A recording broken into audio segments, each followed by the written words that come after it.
Bobby Roast Beef, another episode, a great interview segment here on Jigs and Bigs. In the beef seat this week, I've got the one and only Ethan Dhuyvetter. You may be familiar with that name under a couple of different monikers. First off, the YouTube channel Fish Anything. If you've watched that at all, you definitely know Ethan. He's got lots of information, lots of instruction, and how to, especially in the world of ultralight fishing.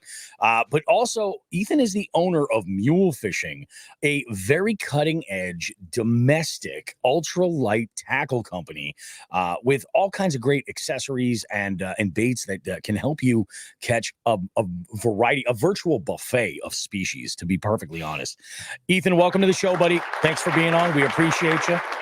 Thank you, Bobby. I'm in the beef seat, a virtual buffet. I feel like this. I like this already. I'm really enjoying this. This is a fun show. We like to have fun. We like to call ourselves a fishing entertainment podcast. Like, if you're not entertained, we've not done our job. So we're trying to keep people entertained. That means sometimes covering fishing adjacent topics.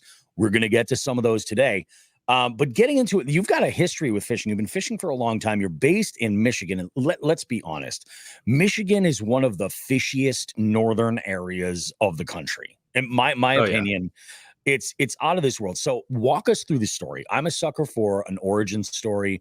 How did you get into fishing and the outdoors? What was the path that kind of took you places? I know you've got some tournament experience as well. Touch on that a little bit. Kind of guide us through the extreme 10,000 foot view of your origin story. Okay. The older I get, the harder this becomes to try to be concise. Ask me again in 60 years and I'll just talk for an hour. I first got into fishing when I was in high school. When I first started learning how to drive, I grew up in Kansas. My buddies, a lot of us, they lived outside of town. So a lot of them had access like farm ponds and whatnot. And so we would just kind of get out and go fishing. It was something that I had done a little bit throughout my childhood, but I can't say that it was something that was a huge part of my life. And I can't say that my family was super interested in it. I have a couple uncles that were, but really pretty minimal exposure as a kid. And then, second I'm able to drive a car, all of a sudden, oh man, I caught the bug and I just was addicted. And every single, week passes by and I learned something new. So I got Bassmaster magazine. I was learning from that. I was watching YouTube in the early days. And I just found that I was just wildly addicted to it. So then that transitioned into me fishing some tournaments at the tail end of my high school life, just from the back of a boat. And then eventually I went to college at Kansas State University and I was able to fish competitively in the college fishing scene. So I had, fished out of a friend's boat, and then I had bought a boat. And then eventually you get through college, you go on and you get a job, and that job happened to take me to California. So it didn't really make sense to have a boat. So I got into the kayak fishing world a little bit more, and I brought that kayak with me to California, fished a little bit here and there when time allowed, and eventually moved on to Arkansas, moved to Michigan where I am now. And all along the way, I've just been fishing more and more. And as I get further into like my adult life, we'll say, and I've got kids and I've got a job and then I've got my mule fishing thing, I'd say time continues to be more and more limited. So what I've found is that for me personally, my relationship with fishing has changed a lot. So it used to be, hey, let's go out there for 8-10 hours chasing bass all day long. Now it's like squeeze it in when you can, and let's downsize and downsize and downsize until all of a sudden I'm like addicted to ultralight, and I'm catching so many different species of fish, whether that's bluegill or creek chub or crappie or trout or whatever it may be, or even just, solid bass on ultralight. I've just found this huge addiction for light line and light gear. And that eventually led me to mule fishing, which I'm sure you probably have some questions about, but pretty long-winded answer there. Again, ask me when I'm 70. We'll see what it sounds like. Oh yeah. No, I love it, man. And that's the thing, like you nailed it. Like you said, traveling and getting to, when you went to California and downsizing, losing the boat, getting into kayak fishing. And, it is interesting because I feel like, our stories are different in a major way. Where you got into it in high school, I really only got into it in my 30s. Like, I Mhm. seriously did. I fished a little bit, like, with my family and stuff, and it was fun, and, my dad was really big into trout fishing. We'd drop, live bait most of the time. We'd do ice fishing maybe once or twice a year or something like that, but it was never really, like, a passion of mine until we got to current day. Well, not even current day. I think it was about 2013. It was about 10 years ago or so. And I'm Okay. in my mid-30s, and I say to my friends all the time, I'm like, "Yeah, I looked into fishing because I was like, listen, budget's crazy. I was chasing my tail at work, trying to like get ahead. I wasn't making enough to even really support the family fully. I had a side gig going. I'm like, I need a hobby where I can just blow off some steam that's cheap. Hey, let's 100%. fish. What a ridiculous idea. Because fishing is not necessary. Like, you can set your budget, but man, it's a steep hole to fall into. You can really go crazy. Yeah, I would argue fishing is definitely it's still something that can be very, very cheap, but it's just a matter Yeah, of for sure. It in depends on today's what you want age to do. though. Yeah, in today's age, and Yeah. that's something I talk about a lot actually. And I'm starting to talk about more and more. It's just like we fall into this trap of thinking we need thousands and thousands of dollars worth of gear. And I don't, that is not the case for fishing. Like you can Yeah. take a very simplistic approach and catch more fish than the next guy. And that's kind of what Mule's about. And again, we'll kind of Mhm. get to mule fishing a little bit, but it's about really a simplified approach. And whether you use Mule or something else, I guess my point is that look, I've got a bunch of rods behind me, right? I've got more Yeah. than Oh, I yeah. need, but I, kind of do some content, so it kind of makes sense. But I'd say Definitely. if you just want to catch fish, you just need one rod and reel and a handful of gear, and you're good. Like you don't Yeah. have to have $10,000 worth of gear. But I understand why you fell into that Oh, for trap because sure. I have too. So, Yeah. I mean, it not comes with it. judging. And it's also like I'm also in my situation, I'm trying to make up for lost time. So I had an opportunity to fish with an absolute hammer in the fly fishing world. Never done it. Absolutely, I'm going to do it. So I'm fishing the eastern part of Massachusetts with a 17-year-old kid who was like more than like almost my entire life's experience of fishing in fly fishing alone, learning this stuff. I'm getting into BFS now, and and with that comes some like JDM stuff, and which is great. Oh yeah, Don't get me that's wrong, not like, cheap. dude, yeah. Oh my god, I got to tell you. So, like, I primarily fish from a kayak and from the bank. Um, I don't have a boat yet, but I'm working on that. We'll figure it out. When I go out, and like I will say this, in the last handful of years, I've learned that the lure loss is at its greatest on the bank. Mhm. 100%. Oh, for The sure. amount of baits I will break off in the kayak is a fraction of what I'll lose on the bank.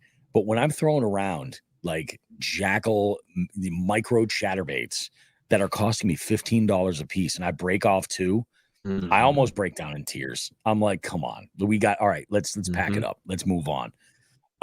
So let's dive into I can Mule. resonate with that. I'm Yeah, I think most anglers probably could. Let's dive into Mule and talk about where did I guess the inspiration to create Mule come from? Was there something that was lacking that you were looking to kind of create, or where did that Yeah. all come from? Yeah, I mean, I can talk about it. So when I had moved from California to Arkansas, I started to that's when I kind of started hitting the ground running with content. So making more of the videos. I actually had made Mhm. videos in high school when YouTube was at its kind of infancy, we'll say, especially with fishing. And I have kind of got this story where basically when I went to college, I guess I was self-conscious about it wasn't really normal, I guess, to make content back then. So I was like nervous about it. So I kind of dropped away and I stopped doing that. So when I moved to Arkansas, kind of felt that creative gap. I didn't really feel like I had my creative outlet. And that's where I started making more videos. Well, then at that same time, I started getting more and more into ultralight fishing. And my bass experience, I was a big finesse fisherman. I Mhm. fished the Ned rig a lot. I actually have, I actually like know Ned Katie, and I had fished with him and made a video with him at one point. And so I have a huge like background in finesse bass fishing, specifically with kind of like that Ned rig. Mhm. Um, and so when it came to ultralight fishing, what I was finding is that there really was not much there. There was stuff that works, and don't get me wrong, there's plenty of brands out there that are great, but um, I was finding that there was not a jig that I liked. There was a lot Yeah. of round ball jigs, and a lot of times the Yep. hook was oversized, offered in limited colors. Generally speaking, just like a round ball, Mhm. not the type of head design I was looking for. What I really wanted was to replicate more of a Ned rig approach, except for micro, and really open up the Yep. doors to new species and more species. And, you think about a bluegill and they have a really small mouth, right? Like even if you catch a nice bluegill, really small mouth, like if there's a round ball, 1/8 ounce jig that's got a size, 4 hook or size like a 2 hook, a lot of times it's not quite what you're wanting, I would say, for like those shallow water creeks and a lot of the situations where you find Mhm. yourself targeting them. And so I started to think about that a lot. And over time, I started to decide, you know what, I think I should do this myself. And I looked into it and I started mule fishing with a Mhm. 1/80th, a 1/64th, and a 1/32nd ounce mule jig, which was essentially a micro Ned rig head. It's like a Yeah. mushroom style head with a keeper designed for multi-species fishing and light line. Mhm. Um, and then I always knew that it was not going to stop at jig heads. That was just the starting point, and that quickly transitioned into the high durability, high stretch soft plastics that are in like the micro offerings that we know today. Yeah. So looking at the website, you would see offerings, but I started with the Donkey Tail and the Donkey Tail Junior, which is basically like a mini swim bait. One's a Yep. 2.8 inch and then the other's 1.6 inch. Um, Very intentional in the sense that, small bait fish are pretty commonly consumed by a lot of different species of fish. And I feel like from a versatility standpoint, kind of going back to the simplicity of Mule, like I wanted Mhm. something that was extremely versatile and it gave anglers options. And for me, the Donkey Tail and the Donkey Tail Junior, you can fish so many different ways for so many different species of fish, and that was always the goal. Um, so that's a little bit about the story. As far as why the name Mule Fishing, I have to tell this. It's simply I wanted it to have a cool logo, and the logo is actually my grandpa, and it's a picture of my grandpa that I turned into a silhouette. And the reason mule is my grandpa just my grandma and my grandpa have always just really liked mules and they like horses. And I wanted the Huh. brand to be something that's kind of known as something that works really hard for you. Like simple, works hard. And a mule is like a hardworking animal. And again, ties it back to Yeah. family for me, which is super important. So that's a little bit about it. Yeah. Really? That's interesting because I always figured the name Mule was more of like when you catch a big anything, you're like, that thing's a donkey, like Yeah. Well, that. And I was like, there okay, was so a that too. donkey tail. I'm like, that's pretty slick. That's awesome. I didn't know that about the logo. That's amazing. And I love shit like that where the logos tie in to something that's so personal with the owner or even just like their preferences or what their style. I think that's Yeah. awesome, man. Good. Dude, that's huge. Yeah, Um I've made other businesses have always been kind of a thing for me. Like when I was in high school, I mhm. hand poured soft plastics and I had my own company and I sold them on YouTube. So it's kind of like a little bit of a sneak peek into what the future would be. But Oh yeah. um, and then I had a website for a while that I had did informative articles on, and so I feel like entrepreneurship's just kind of part of who I am. And in this case, this one Yeah. was very very much. I thought about it a lot more. I was a lot more intentional with it because it was Mhm. so much more important and I was so much more excited, we'll say, Yeah. because it just felt right. And it has been. It's been extremely, extremely motivating. I'm so excited to see where it goes in the future. But for right now, we're just having fun and catching fish. That's really the name of the game.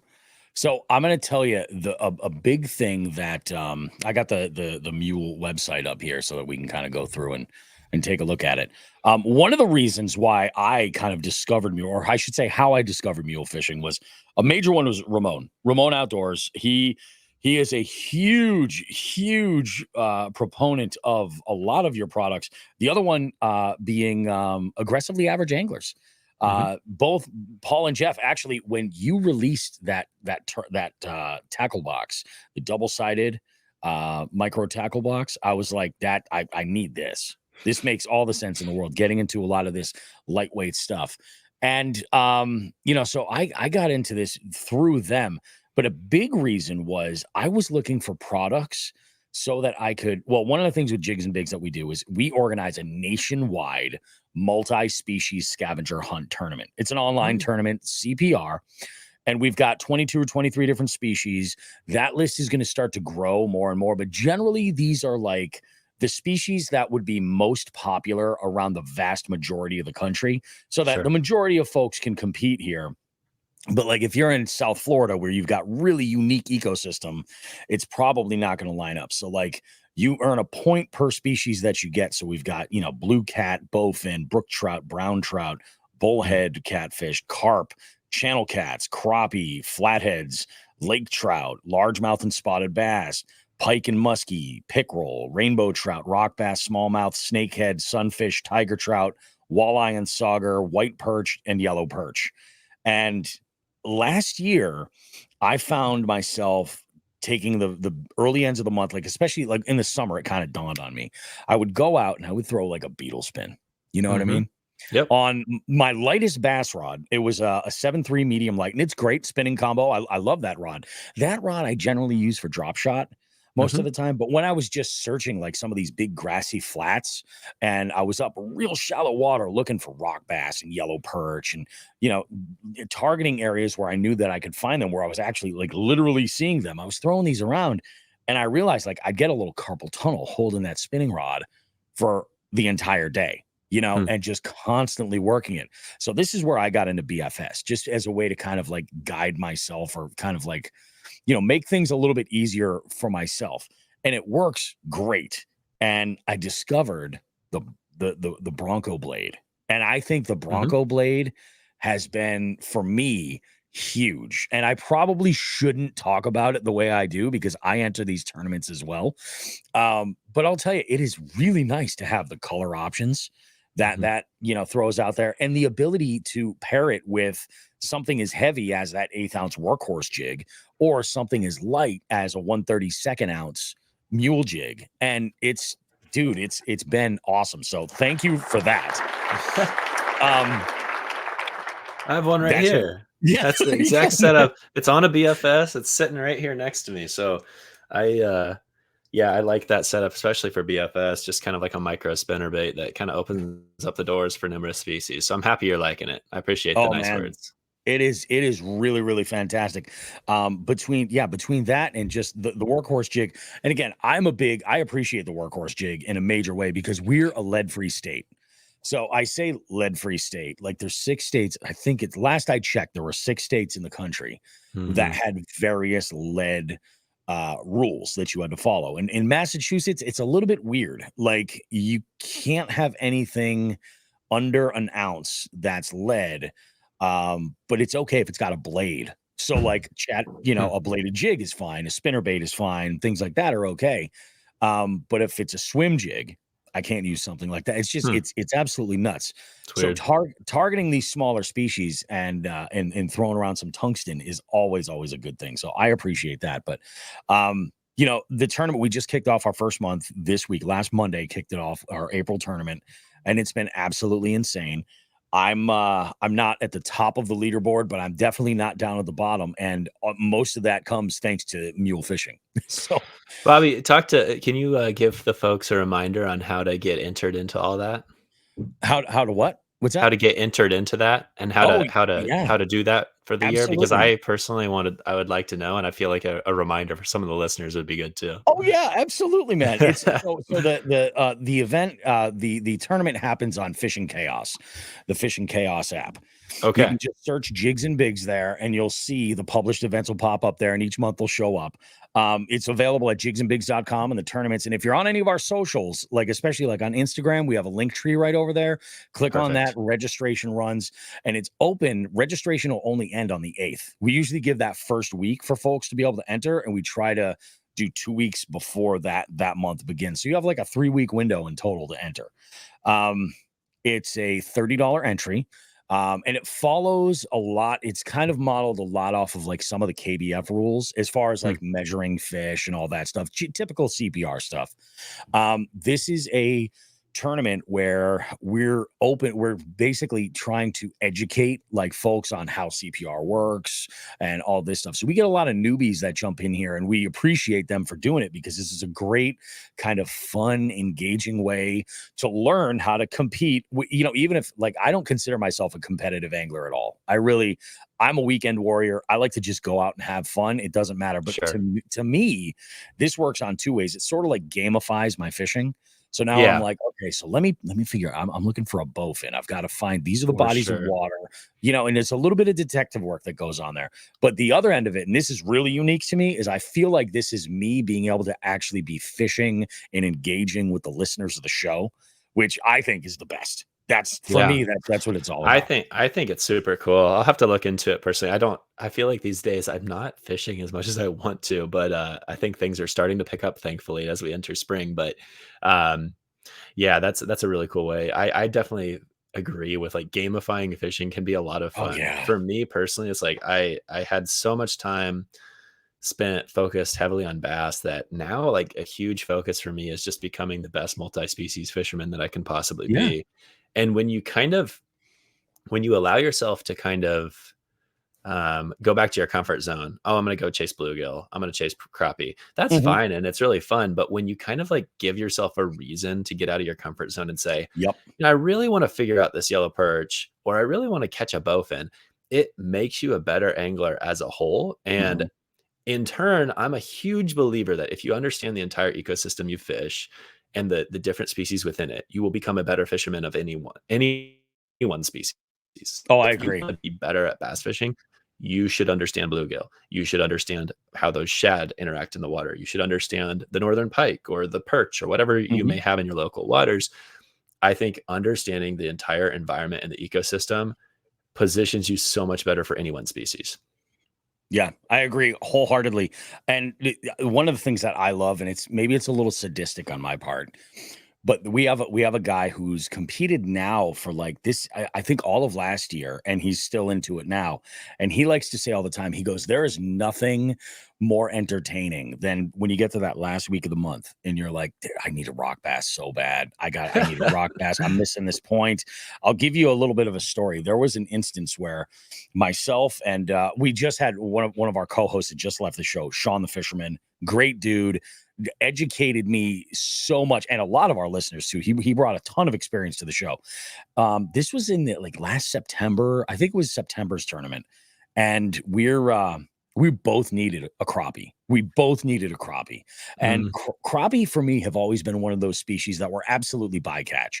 I would catch them, but it was in the weirdest situation, and mhm. it was totally random. And I was just like, "Oh, there was a crappie there! Yay!"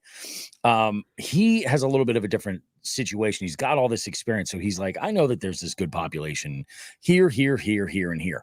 Hey, why don't we go Mhm. and fish at this spot? I said, that's a great idea. So we had different ideas. He had some history, spots he wanted to hit, and then he wanted to go back to the south end of the pond. I said, I'm going to start right at the ramp and I'm going to go along the west end and I'm going to or the eastern end, and I'm just going to go around that side and work the bank all the way.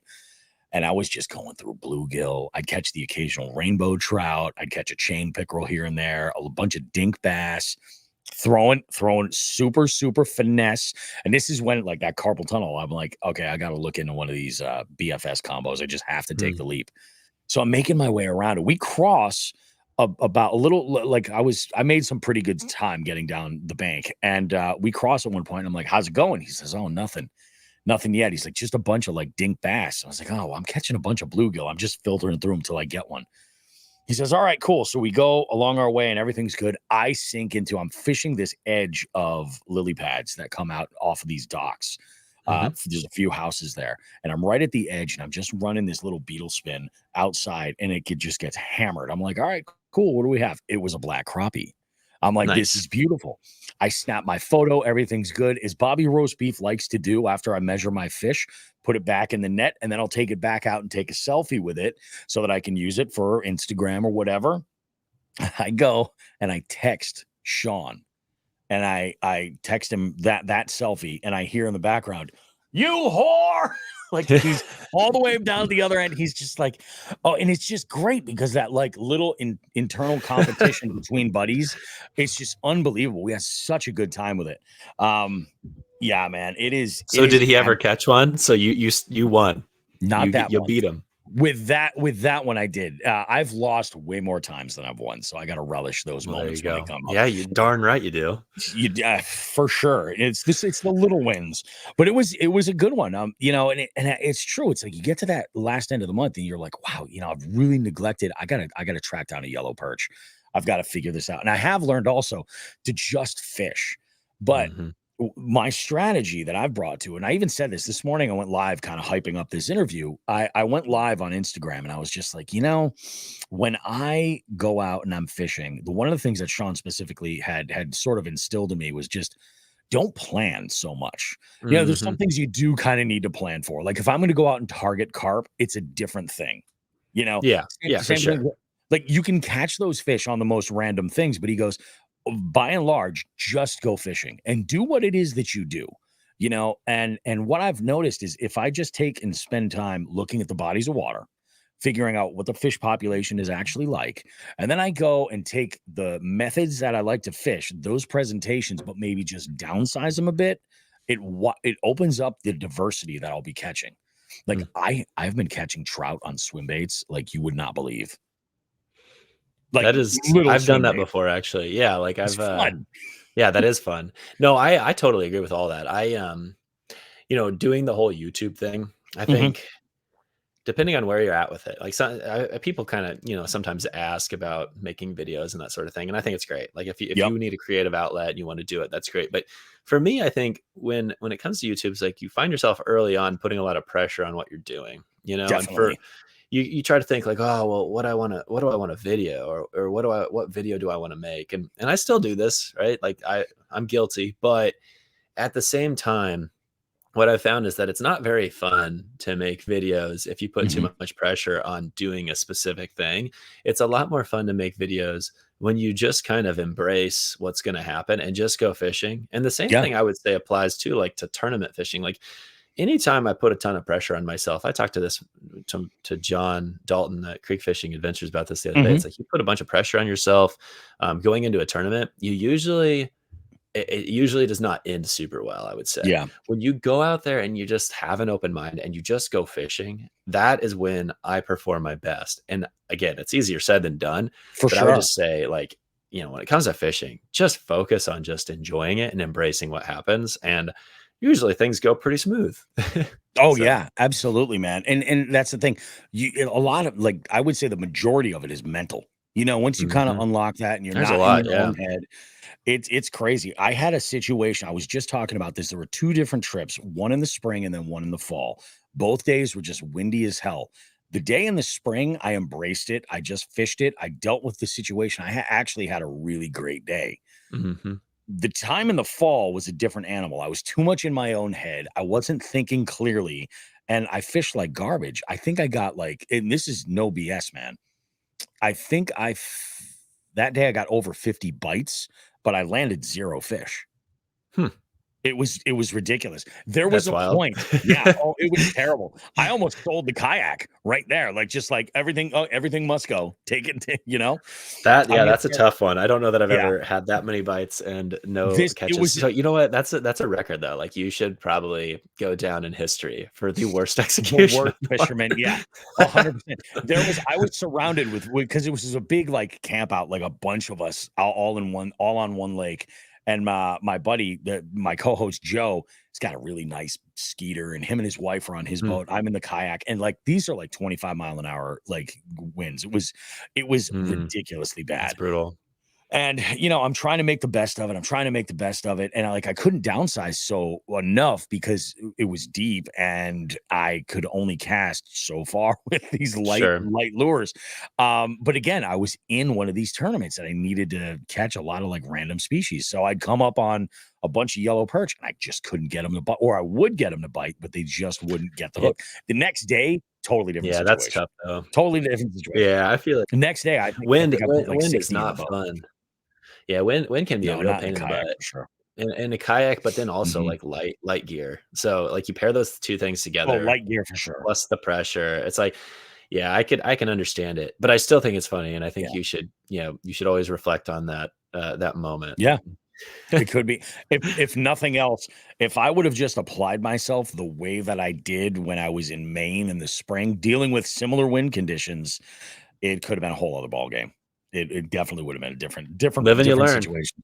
Yeah, That's that's what it's all exactly it. about. Getting better every It trip. was it was just wild. So let's talk like now you like to fish multi-species. Do you have a favorite? Or actually even better, what's your top 3 or even top 5?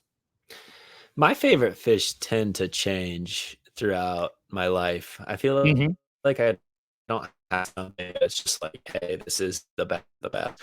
I think it would be hard for me to argue that a smallmouth is, that's got to be up there.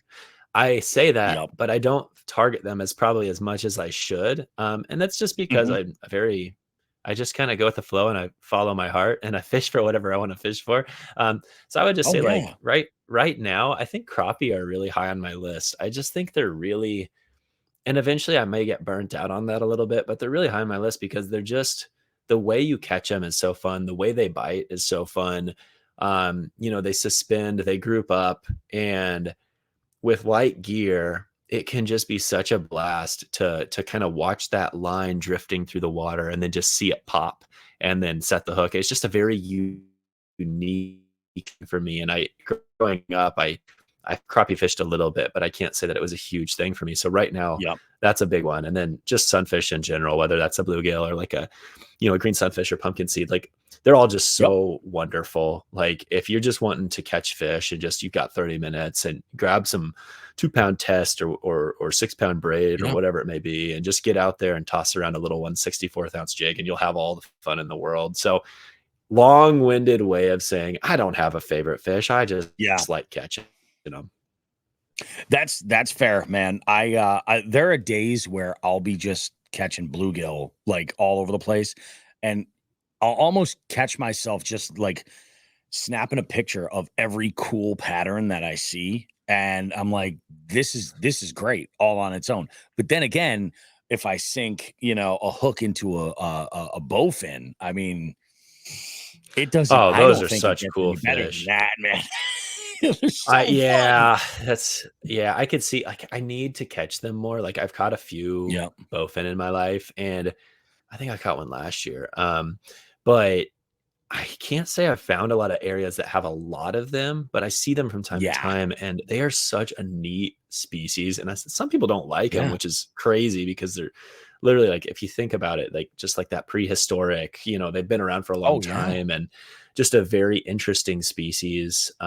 They fight hard. They're mean. Like they're just a They're like pit cool bulls. fish. They are Yeah. wild. Like, and the males like protecting the spawn and getting all green colored. Like it's just a very unique That's fish. so cool So to see. yeah, it's Yeah, awesome. absolutely. It's Yeah, unbelievable. Now, one of the things that I ask all my guests, and this is what I was getting at with like fishing adjacent stuff. So sure.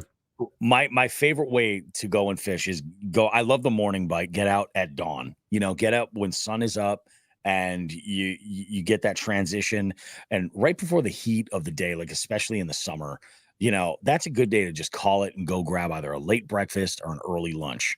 And some of the whether it's a great day on the water and you're kind of celebrating that great day, or you're getting off the water and you're like, I just need to punish myself with some food that's absolutely terrible Oh for me. yeah. Oh yeah. We've all been there. What's your go-to spot, like a mom and pop spot in your area where you're just like, yeah, this is what needs to happen? So I'm gonna be honest with you. I really don't eat out after fishing very often because I want to get home. But what I do, so I'll give you some spots. But Okay. my bigger thing is I get home and I grill out a lot of times in the summer because Well, I've got that's a the way like to a do it. yeah, I've got a trigger and like a lot of times what I'll do is I'll plan ahead and just kind of have a bunch of like whether it's chicken marinating or just like plan on doing burgers or whatever, but Yep. just I'll make a bunch of meat and crack into like an IPA after a long day of fishing. Yeah. And like I provide dinner for my family. I get to enjoy a nice cold beer after fishing. And Sure. that is like the perfect day for me. Like to be able to go fishing, spend time with my family, have a nice meal, have a Yeah. cold beer. That's But a home run. yeah, so other than that, though, I mean, like, I'm not gonna lie, I kinda have a sweet spot in my heart for, like, McDonald's. So, You're it's not the such a first basic person to say answer. that. You're really not the first person to say that. It's crazy. Some Yeah, people have been like, "Dude, I will go and throw down, a 10-piece nugget and a Big Mac and, hey, life is good." And I'm like, "All it's right, like hey, breakfast, whatever you though. do." McDonald's Well, breakfast, like, on the McDonald's way to the breakfast boat is ramp, insane. if you're like, "Shoot, I didn't get a chance to eat anything," and you, like, get Yep. a iced coffee, like just a tall iced coffee and like a couple of breakfast sandwiches, man, like you get to the Yeah, ramp, you're like, all right. And then your it's stomach better. hurts in about an hour. Oh yeah, you're like, oh yeah, it's bad You're like, news. uh-oh. Yeah, that can always be a bad It move. bites you. Yeah, it really can. It really, oh God, that's rough. So let's talk a little bit of BFS because I've seen you dabble a little Yeah. bit. Yeah. What's your take on? Are you are what do you think about these folks like Jeff and Paul from Aggressively Average Anglers that are in their comment section saying that BFS means big freaking scam? What do you think about BFS fishing? Oh, I see. I don't know. I guess for me, I have an article about this. I have a website, just fishanything.com, and there's an Yep. article. You'll find it pretty easily. It's just, do you need BFS or something like that? Yeah. And basically, I'm very in the middle on it, and Yeah. I'll elaborate. I think BFS is a really cool thing.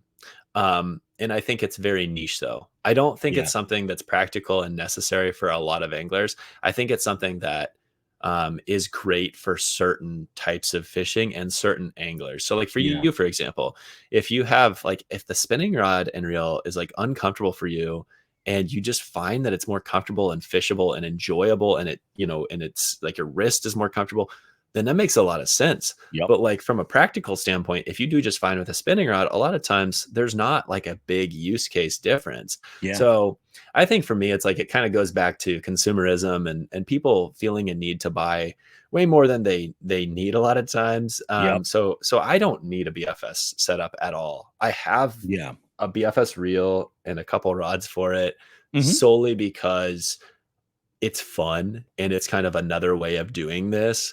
Um, and I make videos, so I happen to like have I there's a little bit of a reason to have more gear, Yeah. um, Yeah. but I don't need it. Like I could get rid of it tomorrow and it Oh, wouldn't for necessarily sure. change anything for me. So, yeah, again, another long-winded answer, and it doesn't really tell you, but I think ultimately it's a choice that you need to make for yourself, and don't worry about other people's perspectives because if you enjoy it, do it.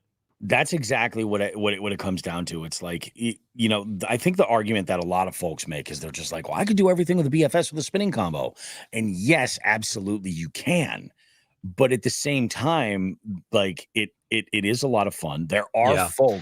There are folks who avoid fishing finesse because they feel as if they they need to utilize a bait caster. Like somehow that's like Yeah. a and I'm not into that. Like, it's I'll not tell a you, freaking measuring contest or anything. yeah, I'll tell you two things that I think I just from like if you really want more of a use case for it and where it actually is Yep. better than a spinning. The first thing that it's better than a spinning with proficiency if you're good Yep. with it. Yeah. And I should clarify because BFS is not an easy thing necessarily, depending on your relationship with it. But trout fishing in streams or stream fishing in general, where there's a lot of overhanging brush and you need to Mhm. land your lure softly, but you also have to use a lighter lure. You're not going to be able to get away with a traditional casting reel because that's not built for lighter lures. A Mhm. spinning rod and reel, you open the bail, you cast, and that line is free flowing out of the spool. You do not have Yeah. a great way of slowing it down to create a soft landing and pinpoint accuracy. With a good, with a lot of experience, you can be pretty good with spinning rod and reel. But if with a lot of experience with a BFS, you can be cleaner, 100%. Like you Oh can my god. Yeah. get that 1/16 ounce jig up against a tree and land it so softly, and that trout doesn't spook and you catch it. So there's benefits. There's some casting efficiency, casting hitting Yep. the reel, casting hitting the reel, as opposed to closing the bail. So there are benefits, but those are very niche, like I mentioned. Yeah. The other thing that I kind of like it for self, like personally, is like think about your typical power bass fishing applications, your jigs, your spinner baits, crankbaits, that type of thing, Yep. but then micro it. And it's like for me, the ability to palm a reel as opposed to hold a spinning reel beneath a rod, there's a Yes. comfort there. There's a leverage point there. And so like for me, if I'm using like my Bronco blade, like you mentioned, like I kind Mhm. of like it on a BFS, because it feels a little bit more comfortable for me, Yeah. versus cranking a spinning reel, if that makes sense. No, it definitely makes sense. I agree. I also feel like there's an efficiency standpoint too Oh when it yeah. comes to BFS because you're able to, and it like there is a learning curve. Like, I mean, I still will get backlashes, all the time. I will say they come out way easier with the finer line than most of the other stuff. But, it's just a flick of the wrist and you're able to, drop a jig or a presentation in whatever spot in much, much easier. But let's say you blow a cast up, you reel back in and Yeah. it's just the mechanics. You're able to get more casts in that amount of time. It's a really, really good thing. It's more efficient if you don't backlash and spend an hour trying to Yes. clear it. That's exactly it. That's kind of I've what it yet comes to down have to. to spend more than like 10 seconds, like just getting, pulling There some you go. line out and fixing it. So we're getting there. We're getting there. But it's funny. I was fishing with a friend of mine, fishing with Becca.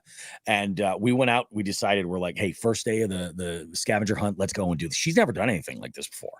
So I was like, I'll have my catch board. You can use that. We just did a banks end. And we fished 2 bodies of water. And I caught at the time. Yeah, no. It still is. It's the biggest fish that I've caught on my BFS combo. 10-pound test braid to a 4-pound leader. And it was a fat 14-inch largemouth. Fat, like swallowed a tennis ball fat. It's huge. Yeah.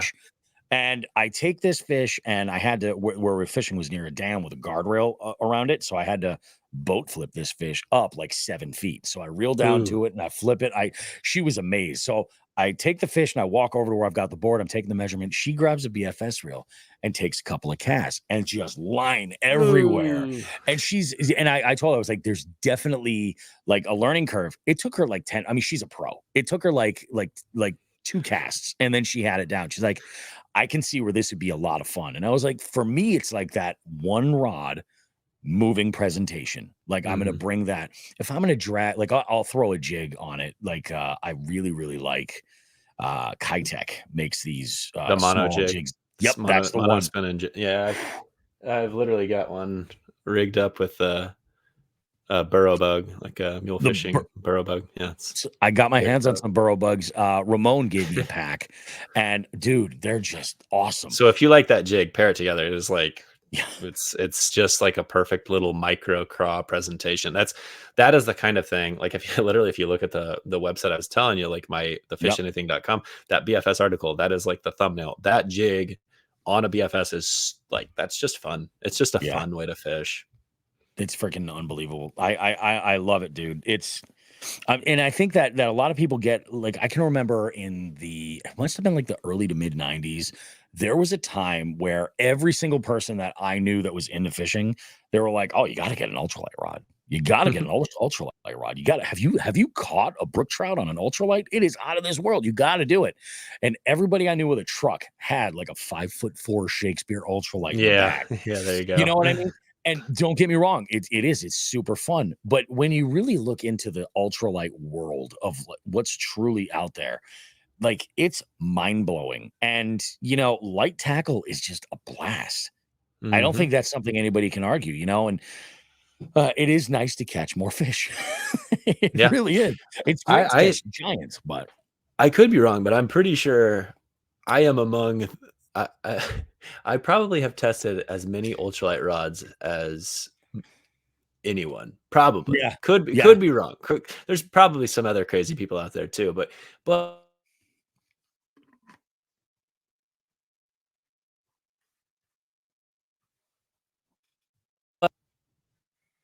we lost you for a second.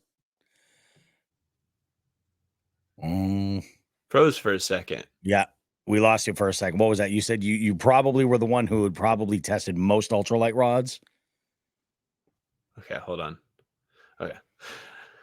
Yeah, sorry for the technical difficulty. No worries. I don't know what happened, but I would say I would be willing to bet that I am among the community of people that have tested the most ultralight rods, and definitely on YouTube. So, for sure. There is a big ultralight equipment out there. And to your point, it's been around for a long time, but I think it's blowing up right now. Like, I think it's getting bigger.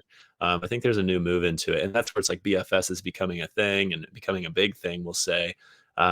There's a desire to fish and just have a relationship with fishing outside of just I'm chasing a bass on a big jig, So that's exciting to me because that's certainly how I feel about fishing. And I'm glad that there's others out there like me. No, I love that, man. I think it's great. I need 2 stories from you before we wrap. We ask every single guest this. 2 stories. One of them being like, That story you would lead with if you were at an event, like a wedding or something, and someone was like, "Oh, Ethan, I heard you fish a little bit." The one you're gonna be like, "I gotta tell you about this one time." And then I need the one where it's the biggest, like the epic fail. That was great. Okay, you ready? All right. I'm So ready. my I think the story I have found myself telling more often than any other, just like, oh, I like to fish, is and I got it partially on video a couple of years ago. It's not like Mhm, the best footage, but I was just wade fishing for smallmouth, actually using a BFS rod and reel. And I was reeling in maybe like a 12-inch smallmouth. Well, mhm. I got that fish pretty close to me. All of a sudden, a muskie comes up, chomps the smallmouth, and is like holding on. And I'm like fighting the muskie, but solely just because he's holding on to the smallmouth. Eventually, he's like, it's not worth it. Ah, and he spits it Oh, up. yeah. But I reel in the smallmouth and it's just sad. It's just like, ooh, this fish just got shredded. Like, Oh, and yeah. he's got like teeth marks, That's huge muskie. So like my heart was thumping. I've never caught a muskie before. The day will come. I haven't put any effort into it at this point, yeah. but I can understand why people do it because holy smokes, what a crazy creature. They're um, exhilarating, like big that's pike and crazy. muskie. Yeah, they'll get your blood pumping, like, for sure. I had my very first encounter with a big pike last summer, and it was like doing heroin for the first time. Like, I just I've need to done none go of and those get things. this again. Yeah, that's I mean, some of it I'm making that association, neither have I, but it was like, I'm just No like, idea if that's the same at all. I need to go and have this experience again. That was off. Oh, Okay, this is I got what Artie Lang's been talking about. Okay. so what was the other question? I can't remember. I'm sorry. You got me The really other thrown off there. Oh, it's all I have that tendency. That's It's okay. the biggest epic fail, like where it Ah, that's all right. The went to big hell. funny, yeah, the sound Yep. effect. Man, it's funny. It's like it's sad that I can't think of it because I'm sure I've got 1,000 epic fails. Oh, you know what's a good one is and I haven't thought about this in some time. This was probably 10 years ago now. I was in college with my buddy and we had a tournament, Kansas Mhm. State. We were fishing against our like team, right? So we do qualifiers among our team. So in All this right. case, we were fishing in the fall, so doing one of our club qualifiers, so trying to compete for points and eventually go on and fish regional events and all that. Well, we started the morning off and it was a smallmouth lake and I think we caught a couple keepers. Well, I was throwing a topwater on my topwater rod. Yep. Um, and I caught a fish. We netted it, got it into the live well. I set my rod down. Rod was in the kind of like that, just down where you kind of sit and all that, and the rod was Mhm. up against a seat. Well, I don't know if we kind of took a turn or a wind blew or what, but I sat and just snapped my rod with my bum and Oh.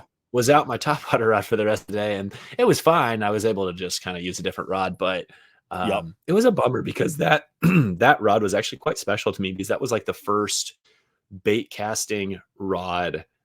It wasn't, but it was my first like one where I spent like $100 on it, and at that time, Yeah. my relationship with I was cheap and I worked since I was 14. Like I've always like had a little bit of money to spend on fishing, but $100 rod for me at that point in my life was super It's a special. big deal. Yeah. It was a huge deal. And it was like there was it was like Bella's rod, but I actually really loved it. And it was like meaningful to me.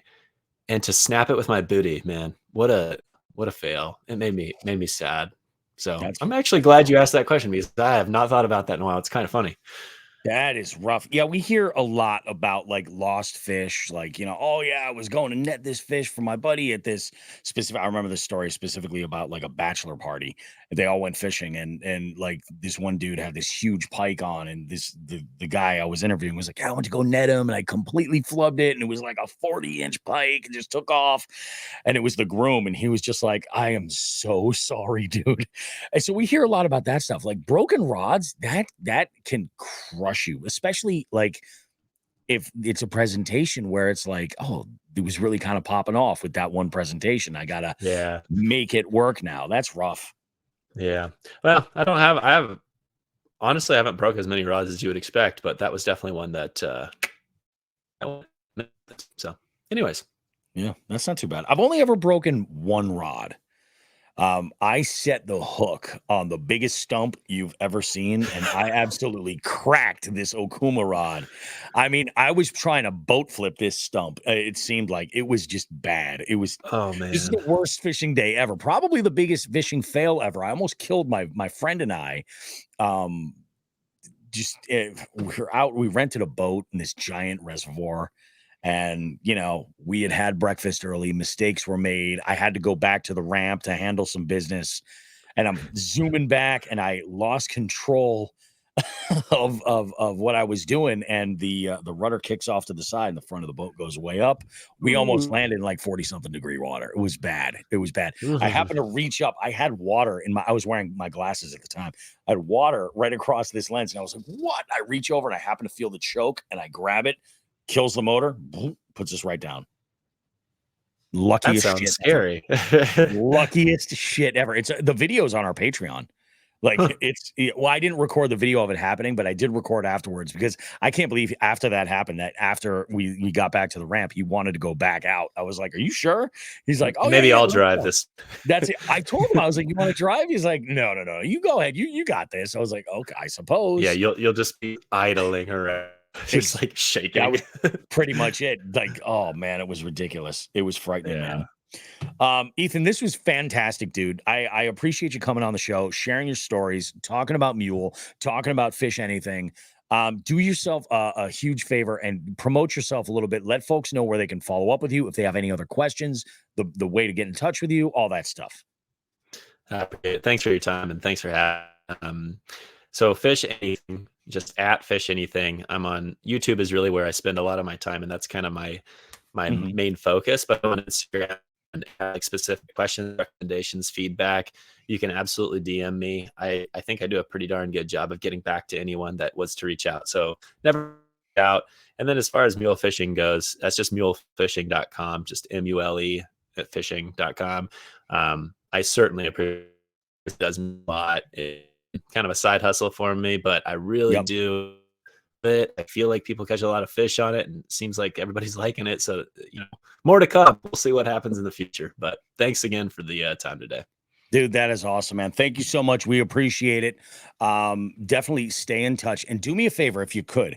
If you have a picture of you just holding an absolute giant of any species, send it over to me, because we'll use it for the artwork for this episode. Perfect. Awesome, dude. Appreciate you, man. Keep making some really, really great stuff, because I'm going to be putting in an order soon. Like, I break off every once in a while. It needs to happen. Sounds like a deal. I love it. Thank you, Ethan. Have a great one, dude. Yeah, me too. All right. Bye-bye.